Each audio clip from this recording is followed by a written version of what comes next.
Patrick, tough loss today.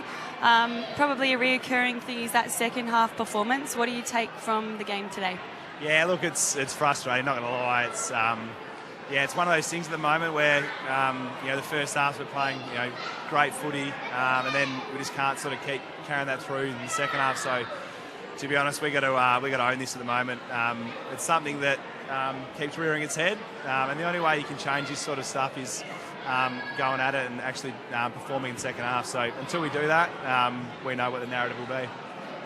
Cripps and Matthew Richardson here. Thanks for your time here. Hey, so mate, does it feel like you lose a little bit of confidence after half time? The opposition kicks a couple of goals. Do you feel like it has to be a bit of a confidence psychological thing at times? Yeah, mate, I think we've got to look at it in that way at the moment because you can see our system and the way we play is powerful when we go at the game. So we also know teams are going to challenge us, and I think it's really important that we keep going back at the opposition when that happens. I don't know what it looks like today, but I feel like we probably tend to go a little bit safe, in those moments, and we don't take the game on. So there's a bit to work through. As leaders, we're going to own this, but we'll dive into it and find a solution. So, Cripps, you scored some stoppages today. You scored 60 points, but only 17 from turnover. And when Melbourne were able to level up the clearance situation and get in front, it just felt like you didn't have another way to score. What sort of balance do you want there between stoppage and turnover scores? Well, we've done a lot of work on our turnover scores, and that probably goes to what I was saying before. It shows, I think when we take the ball offline and we move it and play with some dare, we're hard to play against. But I think when we go safe, we're easy to defend, and the opposition can play with power. So that's probably the contrast in the first and second half at the moment. So. We're well aware of what's going on. We also understand, when you give up a result, when you set the game up the right way, I think that's what we're doing really well in first half. We're setting the game up the way. So I feel like we can rectify this second half, and we're going to be a powerful side. But until we do that, we're going to let teams back in. Patrick, we do have a lot of angry Carlton supporters ringing us up. We've got a few waiting on the line. What do you have to say to them? Oh, look, I can understand why they're angry, to be honest. I'm not going to sugarcoat it. I think as players, we echo how they're feeling. It's when you prepare a week and you set the game up, you want to capitalise on that momentum, and we weren't able to do that. So I can understand they're angry, but at the same time, we're going to own this. And I said it a few times, but as leaders, and find a solution going forward. And until we rectify that, then I can understand why people are going to be frustrated.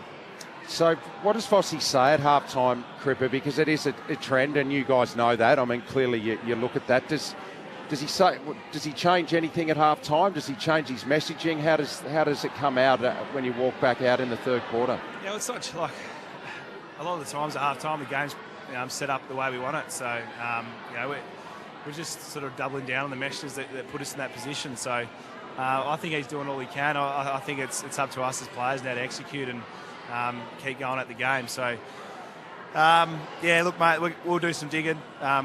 Look, I don't have the answers for you right now, but just a bit of frustration. Patrick, we really appreciate you taking the time, mate, for having a chat. No worries, thanks, guys. The new CEO, Graham Wright, kind enough to join us in our commentary box here at the MCG. Righty, welcome to 3RW. No, thanks for having me. Let me follow up on what Cookie had to say 12 months ago with regard to the finals being a KPI then. Are the finals in 2026 a KPI for this group? No, we haven't said it as a KPI. I mean, I think I said the other day on a couple of interviews for the papers that we want to aim for top 10. I mean, there's a 10 now rather than an 8, but that's in my view is every club should be aiming for that. From our perspective, that's certainly a goal of ours. So is it an expectation from you, though, that you would be finishing top 10, given the group that you've got out there, backed in Michael Voss, that this team does finish top 10 this year? We'd hope so, but as I said, we haven't said it as that's 100%. What we expect. I mean, I think I said as well that we want to get better, and off the back of a number of changes last year, whether they be coaching and playing, and Chris Davies coming into the role as the head of footy. there's been a lot of change. So we need some time to gel as well. Well, we were talking about great organisations and, success comes from that right across the board. Where has most of your time be? Is it more playing on field or off field? And, probably self-explanatory in one way, but is it more that way, the on field? Yeah, a little bit sure. I think, that's my background. So, from a list point of view, trying to help Nick Austin and CD about, putting in a 3-year plan around our list management, how we manage our TPP, those sort of things I spend a fair bit of time on. But there's other people charged with doing those roles as well. So, and as CEO, you're obviously across the whole business. So it's not just footy, but footy's primarily what we do. Have you found the sync between both areas, though, closer than what you thought, or was it a bit surprising when you came into the club, knowing where you've come from? And the success you've had in the past, as in the club. Oh no, I think coming in, we were a preliminary final team in 23 and played in finals 24, and certainly when we went into 2025, we were hoping to play finals. And I'd only just joined the club at that time, so I don't think it's you're never that far away, and you're never as bad as what you think either. So it just depends if you can get a lot of decisions right and. As I said, you can make salary cap room so you're a player in free agency or trade. We've had to losing Charlie last year and TDK. We end up with a couple of good picks out of that. We got 3 first rounders out of Sydney and Will Hayward, and so we feel like we did well there. But how quickly can those guys come on that you're bringing into the team, and how much improvements in the group that are there? Your relationship with Michael Voss, and there will be more speculation about that as the season goes on. We know last year the club had to come out and back him because he was under so much heat. So publicly had to make a stance and say, you will be our captain, you will be our coach for the rest of the season. Given that he missed out on a coaching job when you were looking at Collingwood, and I know that comes back to haunt you now, you occupy this current role. What do you see? Haunt me. It doesn't haunt you at all? Why would it haunt me? Have you got a good relationship with him? And in terms of the future beyond this year, I take it that you would be someone that would come out and back your coach if it required that? Yeah, absolutely. Well, we did that last year.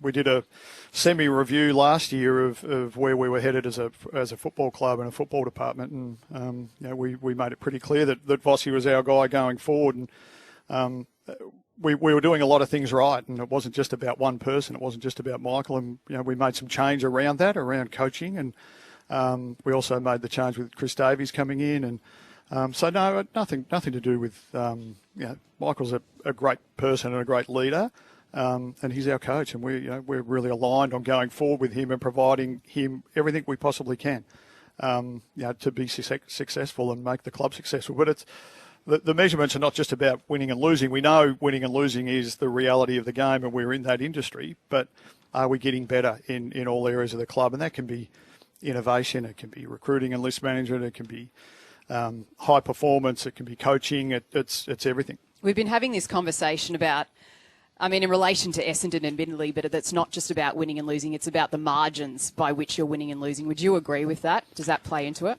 I'm not wanting to talk about another club. No, I just mean in relation to how you view it at your football club. It may be. I think it depends who you play and when you play them, and I think the draws or the fixture is really interesting because it's about when you get people.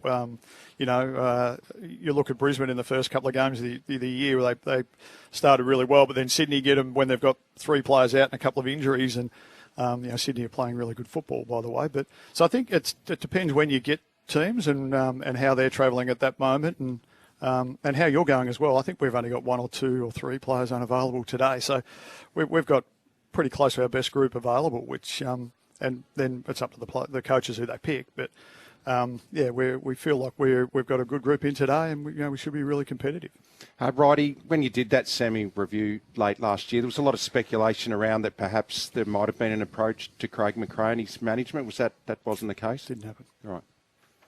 Where did that come from? Do you know? Was there any insinuation? Yeah. Don't know. No, it didn't happen. In terms of the football club going forward, a lot has been made about drafting, and we look at father-son rules, and the AFL is always looking to bring equality, it says, and you look at someone like Cody Walker. Does the football club in Carlton have a concern that the AFL could change the parameters around father-son and therefore, I guess, dudding, for a better use of word, the Carlton Football Club as it looks to get a star father-son recruit? Yeah, we are. I mean, I think there will be change. The reality is that there's going to be change and it's going to be much harder.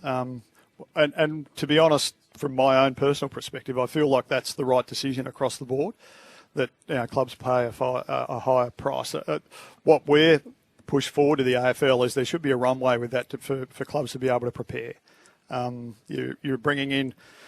They changed the rule at the end of so there was a certain rule in at 2024. They changed it 2024 for 2025, and now look to change it again for 26. And right now, we actually don't know all of the changes that might be proposed. And it's interesting that we, that we need certainty around a start time for a grand final in 2027, but we don't have certainty around a draft.